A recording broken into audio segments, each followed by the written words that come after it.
untuk berlaku adil. Kalau manusia selain Nabi Muhammad SAW pasti ada kebaikan, ada keburukan, semuanya. Nggak ada yang sempurna.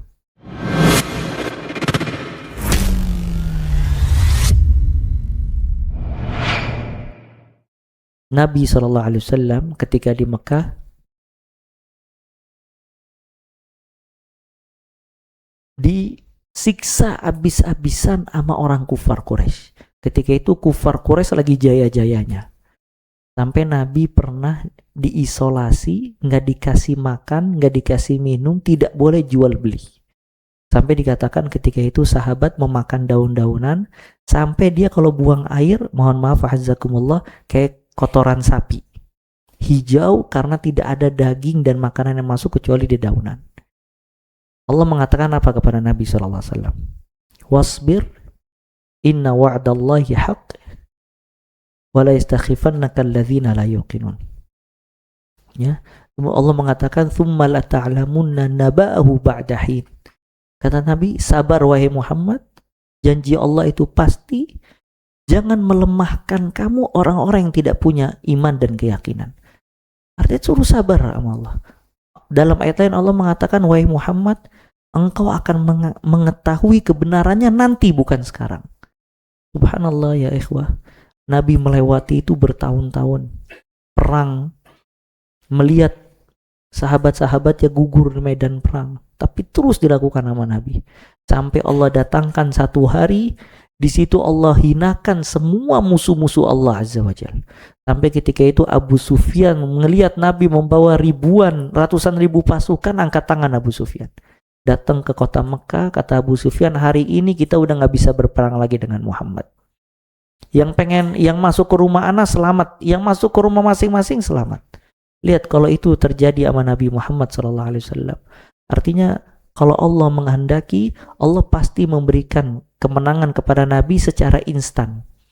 Disiksa hari ini, besok menang wahai Muhammad. Tapi Allah ingin memberikan pelajaran kepada Nabi bahwasanya proses kebaikan, kebenaran dan hak itu panjang. Kadang manusia merasakan nikmatnya ketika hidup, kalaupun dia tidak merasakan, Allah akan ganti di akhirat kelak. Nah, maka melihat segala sesuatu dengan optimis dan yakin kepada Allah Azza wa Jalla, itu sebab orang selalu berpikir baik. Maka dia akan buang hal-hal yang menyita waktunya. Dia pikir kalau ana di sini mengeluarkan dari jarul hak, ana tinggalkan. Kalau ini tidak manfaat, ana tinggal. Dan dia terus yakin kepada Allah Azza wa Jalla. Makanya di sini ya ikhwah, antum banyak baca Al-Quran, antum fahami keinginan Allah Azza wa Jalla dalam Al-Quran. Maka antum memiliki jiwa yang lebar dan berpikir yang luas. Allah di dalam Al-Quran menjanjikan hambanya dengan janji-janji yang manis. Dan Allah mengatakan innallaha la yukhliful, Allah tidak akan mengingkari janjinya. Kalau antum kerja di satu perusahaan, si bosnya bilang, kalau antum kerja di sini rajin, ana akan tambahkan gaji antum 10 kali lipat. Dan sudah terbukti si fulan rajin, gajinya 10 kali lipat, si fulan rajin. Itu motivasi terbesar antum. Bagaimana ketika antum baca Al-Quran, antum mendapati janji dari pemilik langit dan bumi. Nah, cuman kita sedikit memahami apa yang diinginkan oleh Allah di dalam Al-Quranul Karim. Karena sibuknya apa? Scroll dan komen orang ya. Di antara agar kita bisa memiliki berpikir yang benar, kita mesti tahu kalau manusia itu ada kelebihan, ada kekurangan. Manusia itu ada kebaikan, ada keburukan. Manusia baik secara personal maupun secara umum. Ini fitrah. Tidak ada yang ma'sum kecuali siapa? Rasul sallallahu alaihi wasallam. Rasul ma'sum. Selain Rasul ma'sum atau tidak? Tidak ma'sum. Kalau antum tahu selain Rasul tidak ma'sum, maka antum banyak memberikan apa? Kelonggaran. Ada orang banyak mengkritisi lembaga. Alah, sekolah ini nggak benar. Sekolah ini nggak benar. Kalau dia setiap masuk ke lembaga dia kritisi, maka dia tidak akan mendapati kecuali lembaga mesti ada kekurangan. Karena lembaga ini dikelola sama malaikat atau manusia.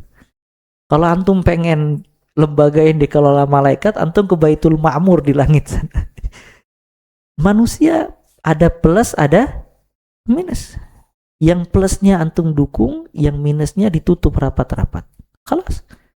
Maka antum punya pikir yang benar. Antum nemuin istri antum marah atau ada kekurangan.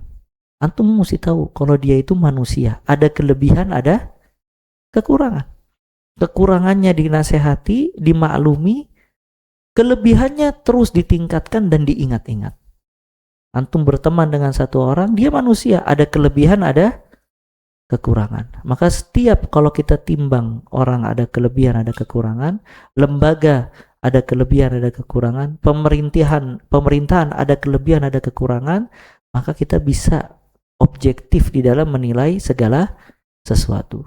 Ya, ini perintah Allah Azza wa Jalla di dalam Al-Quran untuk berlaku adil. Kalau manusia selain Nabi Muhammad SAW pasti ada kebaikan, ada keburukan, semuanya. Nggak ada yang sempurna. Kesempurnaan itu hanya milik Allah Azza wa Jalla. Anak punya dosen, dia nggak mau ngasih nilai 100 walaupun benar semua. Dia bilang, kenapa Ustaz? Karena kesempurnaan hanya milik Allah. Jadi mentoknya anak 90 kata dia. Kalau 100 sempurna milik Allah Azza wa Jalla. Ya. Nah, jadi antum lihat orang, lihat keluarga antum, lihat lembaga, antum lihat mesti ada kelebihan, ada kekurangan. Selama dia di jarul haq, dia di atas kebenaran, dia berlaku, dia mau berjuang di atas kebaikan, maka didukung. Kekurangannya imma antum nasehatin atau imma ditutup kalau tidak mampu. Tapi kalau setiap antum datang ke satu lembaga, ini meraba lembaga ini, anak tarik anak-anak misalnya jelek, nanti dia masukin ke sekolah yang lain, dia akan mengucapkan kalimat yang sama seperti lembaga sebelum, kurang lebih. Ya, maka dalam satu lembaga, masjid ada kelebihan, ada kekurangan. Manusia juga sama, ada kelebihan, ada kekurangan. Karena tidak ada yang maksum kecuali siapa? Rasulullah SAW. Lihat sahabat ya ikhwan. Sekarang kalau anak tanya, apa hukum membunuh orang dan apa hukum perang sesama kaum muslimin? Boleh apa tidak boleh? Nggak boleh. Antum RT 1, tetangga antum RT 2. Kesel perang, udah kita perang aja. Bawa celurit, bunuh-bunuhan di situ. Boleh apa nggak boleh? Nah, tapi subhanallah terjadi kepada sahabat. Muawiyah dan Ali radhiyallahu taala anhum ajma'in perang. Sampai dikisahkan subhanallah, mereka kalau pagi perang, kalau malam tahajud bareng. Dia bilang kita perang karena kesalahpahaman di antara kita. Melainkan kalau selain dari perang kita saudara. Jadi dia makan bareng, minum bareng, tapi kalau pagi perang lagi dia. Ya, Muawiyah dan Ali radhiyallahu taala anhum. Kalau misalnya kita nggak berpikir sehat, kita akan mencela sahabat Nabi. Gimana katanya sahabat na'udzubillah. Tapi kok perang dia? Makanya subhanallah, ada beberapa kitab yang kalau antum baca, antum akan mencela sahabat-sahabat Nabi SAW.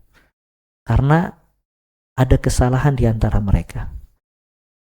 Tapi subhanallah, ketika kita berpikir kalau tidak ada yang maksum kecuali siapa? Rasul SAW. Ternyata kesalahan itu terjadi tidak di sahabat. Terjadi. Cuman bagaimana menyikapi kesalahannya. Makanya para ulama menjelaskan dalam kitab akidah, apa yang dilakukan sama sahabat itu tidak boleh. Tapi karena terjadi di sahabat Nabi SAW, maka tidak bisa disamakan dengan selain sahabat. Mereka semuanya pertama mujtahid, orang-orang yang beristihad, dan orang kalau beristihad bisa salah, bisa benar. Salah dapat berapa? 1 pahala, benar dapat 2 pahala. Kalaupun mereka salah, maka kesalahan mereka telah diampuni oleh Allah dengan kebaikan mereka yang banyak. Mereka menginfakkan hartanya di zaman Nabi, mereka berperang di belakang Nabi Muhammad SAW, mereka menghabiskan malam dan siangnya untuk berdakwah di jalan Allah, maka kesalahan mereka itu terampuni dengan kebaikan mereka yang sebesar gunung bahkan lebih. Maka orang ketika itu akan cinta kepada sahabat walaupun ada kesalahan.